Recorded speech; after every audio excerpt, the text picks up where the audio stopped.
Pour rester motivé, il faut choisir un cercle dans lequel vous allez être, un cercle qui vous propulse. Moi, je suis arrivé au Canada, je suis allé directement me demander où se trouve la communauté. Il y avait beaucoup de Camerounais, beaucoup d'associations et tout ça là. Au début, j'étais super excité. J'aime toujours être entouré de plein de gens. Mais à un moment donné, quand je fais le bilan, je me rends compte que tout ce qu'on fait de bien là-bas, c'est seulement des fêtes. On est tout le temps en train de fêter. On est tout le temps en train d'organiser quelque chose, de barbecue, de baby shower, de tout ceci, de tout ça. On cotise pour faire des choses. C'est pas mauvais de fêter. Mais si c'est ça l'essentiel de notre temps, c'est qu'il y a problème. Si nous disons par exemple que faisons quelque chose de concret, vous allez voir parfois l'ego de certaines personnes va les amener à vouloir être les chefs. C'est eux qui veulent être au-dessus, qui veulent avoir les devants. Donc dans ce cercle, il y a certains qui viennent pour chercher l'autorité. Ouais, la validation. La validation. Certains viennent dans ces cadres-là pour manger, certains viennent là-bas pour taper les divers, certains viennent là-bas pour chercher les petites, certains viennent là-bas pour montrer qu'ils ont réussi, pour se faire applaudir. Et certains viennent là-bas pour plusieurs autres raisons peut-être que je n'ai pas citées ici. Mais vous devez voir les cercles dans lesquels on va là. Est-ce que ce sont des cercles qui sont seulement là pour réaliser ce genre d'activités? Est-ce qu'il y a quelque chose de concret qu'on peut faire qui nous permet de nous développer en tant que groupe? Parce que vous allez voir dans beaucoup de ces groupes-là, je prends du moins l'exemple ici. Si on dit par exemple qu'il y a même un barbecue, une fête, on va toujours aller chercher les sous-sols des églises là où on peut avoir gratuit ou bien on peut payer $50.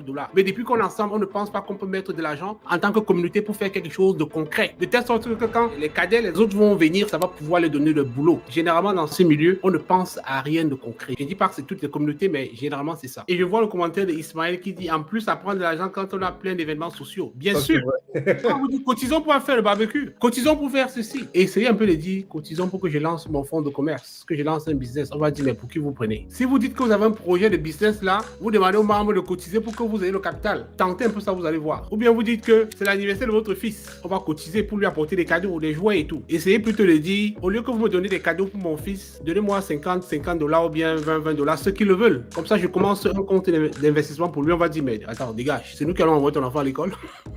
Mais si c'est que pour lui acheter les jouets là, comment c'est que ça va rien apporter? Ça va pas choquer les gens quoi. Et curieusement, quand vous faites des efforts, vous vous démarquez donc de ceux-là, qu'est-ce qui se passe? Quand le business commence à prendre un peu, ils sont les premiers qui vont venir vous faire des demandes de dons. Mais il y a l'association de quoi qui fait le barbecue vient sponsoriser. Donc ils veulent encore vous ramener toujours la case de départ. À vous maintenant de savoir comment vous allez positionner. Ou bien on va vous dire, il y a tel concert, tel artiste est là, viens mettre table VIP pour prendre un whisky avec tout ça. Est-ce que vous buvez même quand vous êtes rendu dans ce genre de dimension là? Vous ne buvez même plus? On me dit, la table VIP coûte tel montant là. Ça me dit quoi? J'ai plutôt envie de créer un club VIP pour mes étudiants où on va s'asseoir, on va réfléchir sur des projets. Pas une table VIP de whisky où vous allez me noyer plutôt ma façon de réfléchir. Donc c'est à nous de choisir. Et de savoir dire non.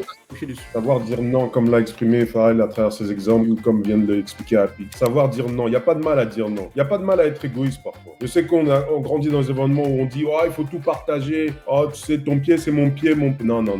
Arrêtons tout ça. Je me lève pas le matin pour aller chercher l'argent pour venir te donner encore. Des fois, il faut être égoïste et de dire non. Mon temps, c'est mon temps. Là, je veux prendre du temps que pour moi. Quitte à être vu comme un égoïste, c'est que peu importe. Pourquoi toujours penser à ce que les autres vont dire? Pensez à ce que vous pensez de vous-même, pas ce que les autres vont penser de vous-même. Ça, c'est important. Si vous voulez réussir, vous devez être un peu égoïste de votre temps parce que vous voulez travailler sur vous. Ne pas donner 100% de son temps juste pour des trucs qui ne vous avancent pas, mais mettre un peu des priorités sur votre développement personnel pour pouvoir grandir, pour pouvoir faire des choses productives. Parce que le jour que vous n'allez pas avoir l'argent, ils vont être les premiers à se moquer de vous, que vous êtes un bon à rien. Mais si vous faites des efforts pour travailler sur vous là, ils vont vous célébrer. Et si vous voulez lâcher un moment pour aller faire des efforts et travailler sur vous, au départ, ils vont voir que vous les avez abandonnés. Mais quand vous allez arriver ici là, ils vont vous pardonner. Parce que vous êtes fructueux, parce que vous êtes productif.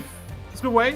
Si vous restez seulement là, vous avez peur qu'ils vont dire pourquoi tu me laisses. À la fin, ils vont se moquer de vous, ils vont dire que vous n'avez rien. Vous êtes bon à rien. Mais démarquez-vous, vous allez voir. Lâchez-les un peu, démarquez-vous, vous revenez avec des résultats. Ils vont oublier que vous avez lâché un moment. Parce qu'en ce moment-là, vous allez faroter, n'est-ce pas? Vous allez donner quelque chose là. Ils vont oublier tout ce moment-là où vous n'avez pas appelé pendant 3 semaines. Est-ce que c'est pas vrai? C'est vrai. Mais c'est la réalité. C'est pour ça que je rigole.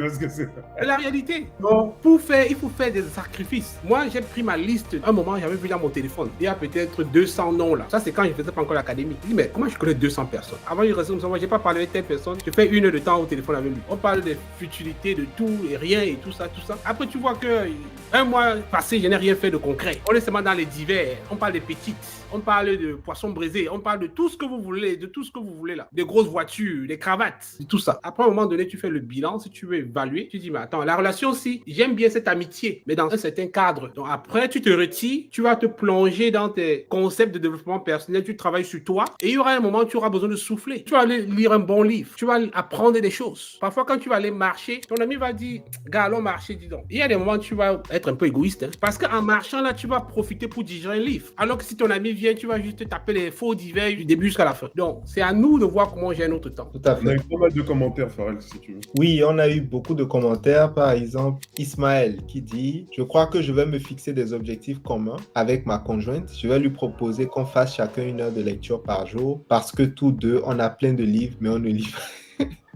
C'est une très bonne idée. Si vous pouvez lire vous deux, Ouais. Imaginez un peu si vous avez des enfants, ça va les impacter. Le fait même de vous voir les parents lire, donner les livres aux enfants, et dans les livres, vous allez voir, il y a tous les secrets. Beaucoup de choses se cachent dans les livres. Ça va vous ouvrir beaucoup, ça va vous cultiver, Des bons livres, bien entendu, je ne dis pas les livres sur les bonnes thématiques. Et de le faire en couple, hein. Ça permet aussi de se donner de la force mutuellement. S'il vous plaît, ne prenez pas les résolutions seulement pour le plaisir de les prendre. Prenez ça au sérieux. Mettez ça dans vos chevets. Écrivez ça quelque part. Donc, si on veut résumer, nous avons parlé des concepts d'investissement sur soi-même. Définir c'est quoi l'investissement sur soi-même. Formation, éducation. Nous ne nous contentons pas seulement de l'éducation classique qu'on a eue. On s'est dit, ça suffit déjà, je ne peux plus me former. Ne nous contentons pas seulement de ceux qui sont là pour vendre des formations qui ne sont pas appropriées. Il y a des bonnes formations. Cherchons les personnes qui peuvent nous accompagner. Cherchons des mentors. Cherchons des personnes qui ont des résultats qui peuvent nous accompagner. Quel que soit le domaine qui vous intéresse. Je pense que vous allez toujours trouver quelqu'un. Et soyons prêts à faire le sacrifice. Il faut déjà qu'on fasse un déblocage pour évaluer ce que la personne peut nous apporter, pour évaluer ce que la formation peut nous apporter. Ne disons pas que c'est cher sans avoir évalué le contenu. Il faut qu'on se demande plutôt qu'est-ce que ça va m'apporter si je le fais. Si vous dites de payer $100, ne dites pas que c'est cher. Demandez-vous, est-ce que si je paye $100, je vais avoir plus que $100? Et tenez compte tout n'est pas quantifiable en argent. Certaines expériences, parfois, on ne peut pas mettre de l'argent dessus. Si on me dit de payer $1000, est-ce que c'est cher? Au lieu de poser cette question, je me demande plutôt qu'est-ce que ça va m'apporter. J'évalue plutôt qu'est-ce que ça va m'apporter. Donc, développement personnel, c'est la fondation de tout. C'est ça qui va nous permettre de savoir qu'on ne doit pas trop manger, plus que notre corps peut en supporter. Ou bien, si le développement personnel n'est pas là, on ne va pas imaginer c'est quoi le bien-être, on ne va pas imaginer qu'est-ce qu'il faut comme cercle que je dois mettre autour de moi, quel genre de réseau je dois mettre autour de moi. Donc, ça va avoir un très grand impact. Et puis, évaluons nos besoins, avoir des objectifs. Créons un plan. Disons-nous, voici ce que j'ai envie de faire d'ici 6 mois, d'ici 1 an. Et soyons patients avec nous-mêmes. Ne soyons pas très durs. Si ça ne marche pas la première occasion comme on veut, n'abandonnons pas. Comme tout à l'heure, champion Franck a parlé de Usain Bolt, qui s'entraîne pendant longtemps pour venir courir. Il s'entraîne pendant 4 ans 4 pour ans. venir courir combien de secondes? 9 secondes. 9 secondes.